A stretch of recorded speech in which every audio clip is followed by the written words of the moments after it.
नाशिकमधील बंधू अशोक खरात प्रकरणामध्ये दोषी आढळणाऱ्यांवरती कारवाई करणार, यामध्ये अधिकारी असो लोकप्रतिनिधी असो सगळ्यांवरती कारवाई करण्यात येणार असल्याची प्रतिक्रिया गृहराज्यमंत्री पंकज भोयर यांनी दिली आहे.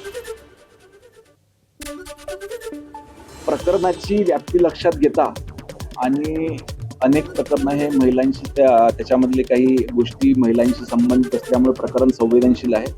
म्हणूनच त्याच्या SIT प्रमुखपदी एका महिला IPS अधिकाऱ्याची नियुक्ती त्या ठिकाणी करण्यात आलेली आहे.